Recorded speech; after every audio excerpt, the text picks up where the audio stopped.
মধ্যপ্রাচ্যের আকাশে ড্রোন হামলার ধ্বংসাবশেষের ধাক্কায় প্রাণ হারিয়েছেন এক বাংলাদেশি প্রবাসী।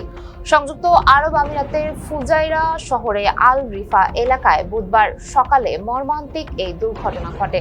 আকাশপথে আসা একটি ড্রোনকে মাঝ আকাশে ধ্বংস করার পর তার ভাঙা অংশ একটি খামারে পড়ে ওই বাংলাদেশির মৃত্যু হয়। দেশটির স্থানীয় কর্তৃপক্ষ ঘটনার সত্যতা নিশ্চিত করেছে এবং আহতদের চিকিৎসা দেওয়া হচ্ছে। চলমান সংঘাতে এ পর্যন্ত আরব আমিরাতের সামরিক বাহিনীর 2 সদস্য এবং সশস্ত্র বাহিনীর সাথে যুক্ত একজন মরক্কোর নাগরিক নিহত হয়েছেন।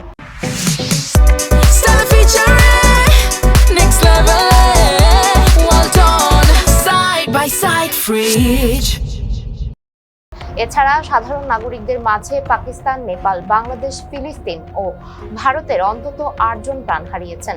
মধ্যপ্রাচ্যের সাম্প্রতিক 1 মাসে এই সংঘাতের কারণে আরব আমিরাতের 188 জন আহত হয়েছে। ফুজাইরার স্থানীয় প্রশাসন জনসাধারণকে সতর্ক থাকার পাশাপাশি কোনো সন্দেহভাজন বস্তু দেখা মাত্র কর্তৃপক্ষকে জানানোর নির্দেশ দিচ্ছে। বাংলাদেশি প্রবাসীর মৃত্যুর ঘটনায় প্রবাসী মহলে শোকের ছায়া নেমে এসেছে।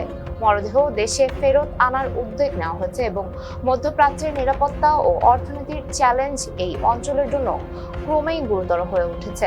বিশেষ করে এই দেশগুলোতে বিদেশি শ্রমিকদের নিরাপত্তা বড় চ্যালেঞ্জ হয়ে দাঁড়িয়েছে। এতক্ষণ সঙ্গে ছিলাম আমি সুমাইয়া হক তন্নি। ফেসবুকের সাথে থাকার জন্য ধন্যবাদ।